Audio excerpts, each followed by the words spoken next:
சரி, ஒரு காரியத்தை பார்க்கலாம். வாதம் அப்படின்னா எத்தனை வாதம் இருக்குது சொல்லுங்க பார்க்கலாம். வாதம்னு சொல்கிறாங்கல்ல, அது எத்தனை விதமான வாதம் இருக்குது சொல்லுங்க பார்ப்போம். பிடிவாதம்.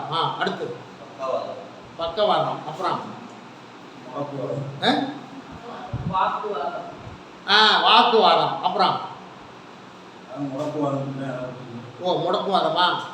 சரி, முடக்குவாதம். அப்புறம் வேற என்ன இருக்கு? அப்புறம் பக்கவாதம். வாக்குவாதம் விவாதம் ரெண்டு ஒன்று தான். புரிஞ்சுட்டீங்களா? சரி, இப்போ அதில் பாருங்க, பிடிவாதம். பிடிவாதம்னா என்னது? பிடிவாதம்னா என்ன சொல்லுங்க. பிடிவாதம் இதை குறித்து ஒரு டிவியில் ஒரு காரியத்தை பார்த்தேன்.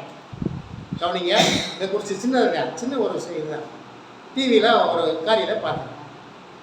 அந்த மகள்கிட்ட தாய் சொல்கிறாங்க, அந்த செம்புக்குள்ளே ஒரு லட்டு வச்சுருக்கேன், அதை எடுத்துறாத அப்படின்னு சொல்லிட்டு போயிடுறாங்க. இந்த பொண்ணு என்ன பண்ணுது, லட்டை எடுக்கிறேன்னு சொல்லி செம்புக்குள்ளே கையை விட்டுருச்சு. கை விட்டுட்டு லட்டை எடுக்கிறனாங்க, கை மாட்டிச்சு. கையை மாட்டிக்கிச்சு. எடுக்க வேணான்னு சொல்ல இந்த பொண்ணு செம்புக்குள்ளே கையை விட்டு லட்டை எடுத்து கையை மாட்டிக்கிச்சு. இப்போ எடுத்தால் வரமாட்டேங்குது, கை வரமாட்டேங்குது, செம்பில் மாட்டிக்கிச்சு. அவங்க அம்மாவும் மகளும் எவ்வளோ போராடி பார்த்தாங்க, வரலை. சரி, அந்த அம்மா நீ சொன்னதை கேட்காம நீ செஞ்சுட்டா அப்படின்னு சொல்லி போயிடுச்சு. அம்மா போயிடுச்சு. ஊழியக்காரம்மா வர்றாங்க. அந்த அம்மா வந்து ரொம்ப நேரமாக பேசிக்கிட்டு, அந்த அம்மா கையை பின்னாடி வச்சுக்கிட்டே மறைச்சிக்கிட்டு பேசிக்கிட்டே இருக்குது. பேசிக்கிட்டே இருக்கும்போது கட்டளை சோதனை சொல்லும்போது கையை கொண்டு வரும்போது செம்பு மாட்டிருக்கு. என்ன அப்படின்னு விசாரிக்கும் போதுங்க, இந்த மாதிரி அம்மா சொன்னாங்க, இவ்வளோ லட்டு இருக்குது, நீ கையை விடாத கையிட்டு எடுக்காதுன்னு சொன்னாங்க.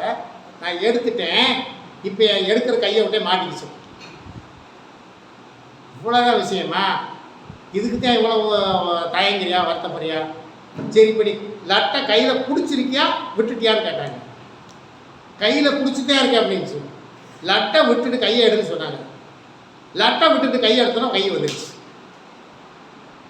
இப்போ இறுக்கி பிடிச்சிக்கிட்டா இது என்ன ஆகியிருந்தது, அகலமாயிரும், கை வராது. லட்டை விட்டுட்டா இதுதான் பிடிவாதம்.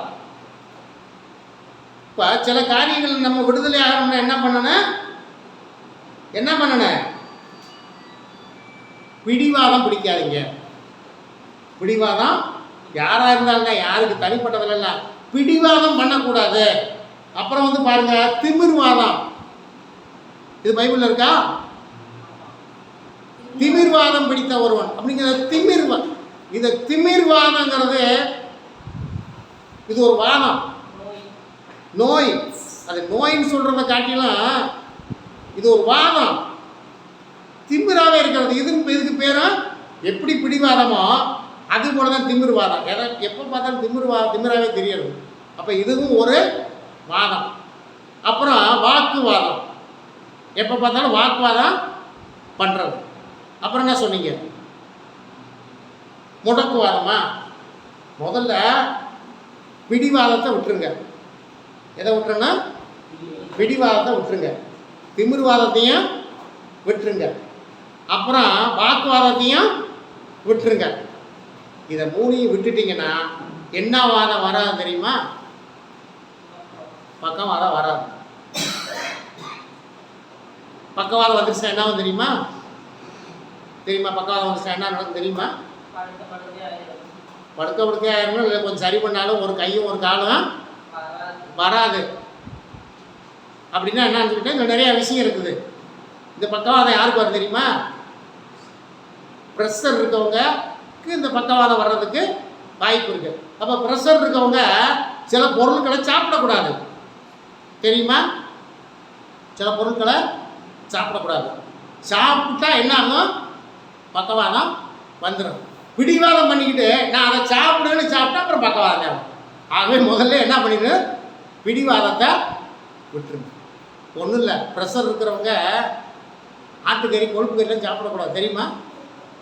நான் அதுதான் சாப்பிடுவேன், அதான் ரொம்ப பிடிக்கும் அப்படின்னா அப்புறம் பக்கவாதம் தான் அவர் பிடிவாதம் பண்ணான். சரி, இது ஒரு காரியம். ஆகவே கர்த்தருடைய பிள்ளைகள் பிடிவாதம், திமிர்வாதம், வாக்குவாதம் இதெல்லாம் விட்டுருங்க. விட்டுட்டிங்கனாக்கா பக்கவாதம் வராது. கரெக்டாக சொல்கிறேன். இன்னொரு காரியம்